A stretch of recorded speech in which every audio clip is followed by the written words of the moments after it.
I've been thinking about handing over the position of the CEO to you. My father said so when he called me back to the US. I had suspected something was up, but it turned out to be a significant matter. My father's name is John Smith.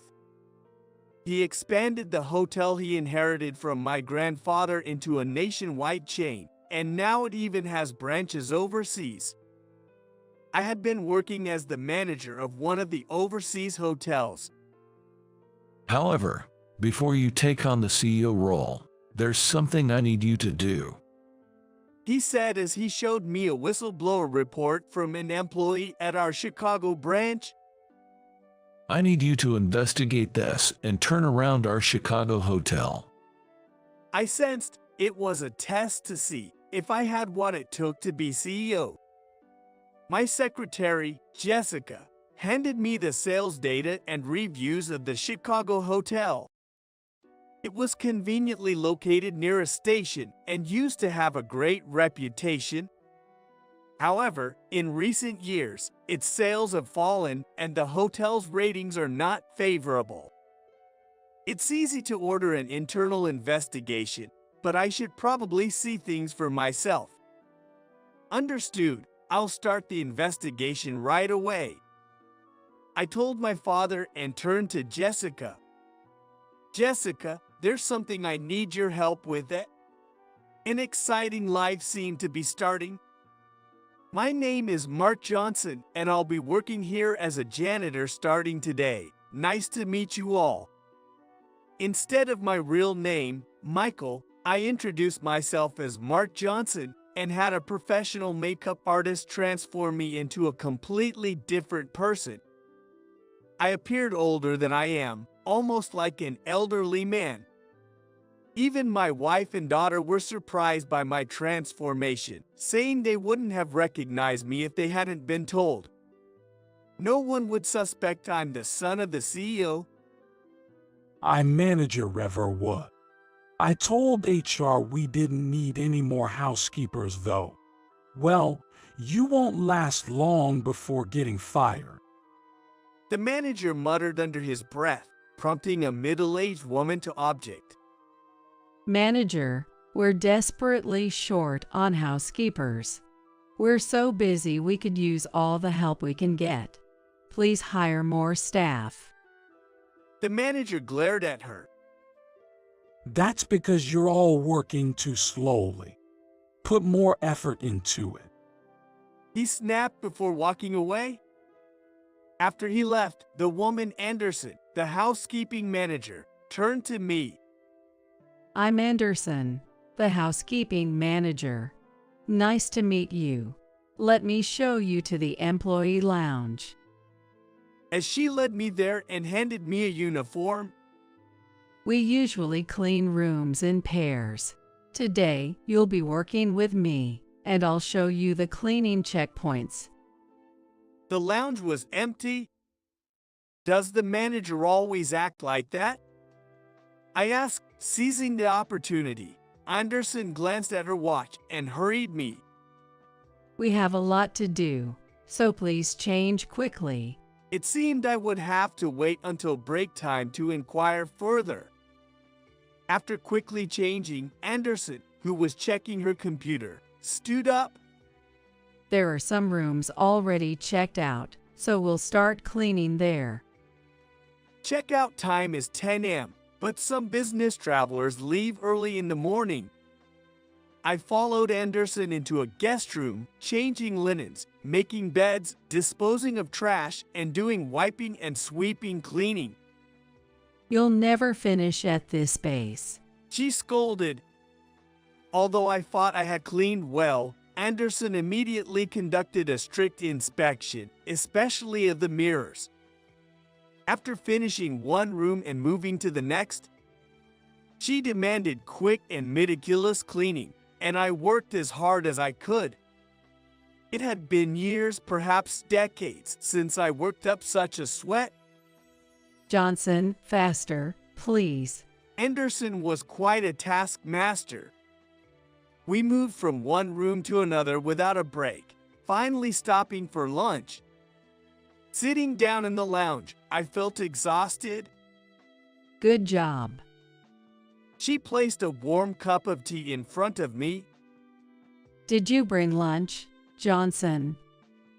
When I said no, she handed me a sandwich. I bet you were surprised by how busy we are. Sorry about that. But we need to work at that pace to finish cleaning the rooms on time. I never realized housekeeping was this challenging. When I worked in the hotel before, I was at the front desk. I knew what a housekeeper's job entailed, but actually doing the work was a whole different story. It wasn't like this back in the day. There used to be more housekeepers, so they weren't rushed to clean like this. However, the manager cut down on staff to reduce labor costs, leading to a heavier workload for the remaining housekeepers.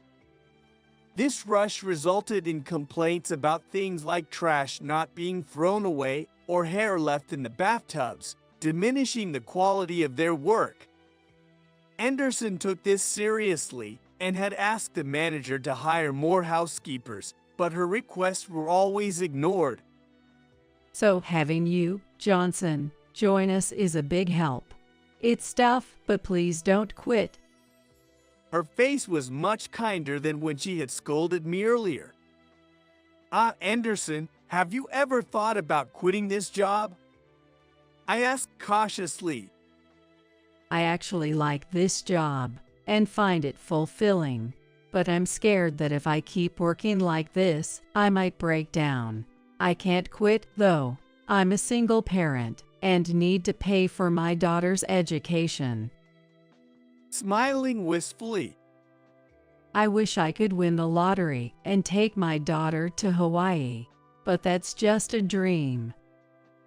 Glancing at her watch, Anderson stood up. You still have 20 minutes, Johnson. Take it easy. I need to go do some inspections. Anderson rushed off hurriedly. Inspections involve checking if the room cleaning is perfect. Normally, inspectors educate the cleaning staff and instruct them on any necessary re-cleaning, but Anderson also had to clean rooms due to the staff shortage. I wondered if her salary as a manager was enough for her responsibilities. I continued working as a housekeeper and investigating the manager. I noticed that the front desk also seemed understaffed, with guests often waiting in line. This seemed partly due to handling numerous guest complaints. The front desk staff and bellboys, though smiling, showed signs of fatigue, probably due to long hours, including night shifts. This made it impossible to provide guests with heartfelt hospitality, and that affects the hotel's ratings. I also discovered that the hotel was using old equipment and some was even broken. The manager wouldn't buy new ones despite requests. I have something I need you to look into. One day after work, I called Jessica. After reviewing the data she provided, I felt it was time to act. I couldn't let the manager continue like this. The next morning, the manager was on edge during the staff meeting. The new CEO is coming for an inspection tomorrow. If anything goes wrong, it reflects on me, so everyone, work diligently. He announced. I chuckled to myself. He doesn't know the inspection had already started. Our eyes met and he said mockingly, Don't leave a speck of dust, old man. He is beyond saving.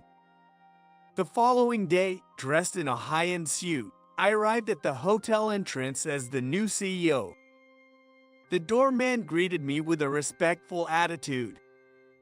Clueless that I was the janitor, Johnson. As I entered the lobby, despite being open for business, many employees, including the manager, were there to welcome me. Welcome, Mr. Michael. The manager greeted me with an unfamiliar wide smile, sending chills down my spine. Congratulations on becoming the new CEO. I'm Manager Reverwood. Yes, I know you well, Riverwood. As his smile grew even wider. It's an honor to know you're familiar with me. But his smile wouldn't last long. You should know about me, right? I asked, and he replied with confusing. Of course. You're the son of the former CEO, and after managing our New York hotel, you also oversaw our hotels in Malaysia and Dubai, elevating this hotel group to its elite status. I smiled. You're trying to run that hotel into the ground? The manager, whose face contorted in shock. What do you mean? I pointed to my face. Don't you recognize this face? I'm Johnson, the janitor you told yesterday to not leave a speck of dust, old man, as I cleaned every corner of this hotel. In stark contrast to my smile, the manager gasped in disbelief, turning pale. But he wasn't the only one surprised. All the employees present stared at me in disbelief. When I turned to Anderson, she had her hands over her mouth, eyes wide with shock. I apologize for startling everyone. I was actually undercover as a janitor for an internal investigation. Manager, may I have a word with you? It was clear to him now why he was being called out. He slumped his shoulders, looking down.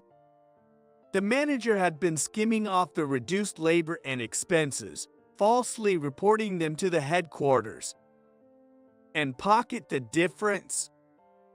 Apparently, he had been squandering the money on a woman he was smitten with.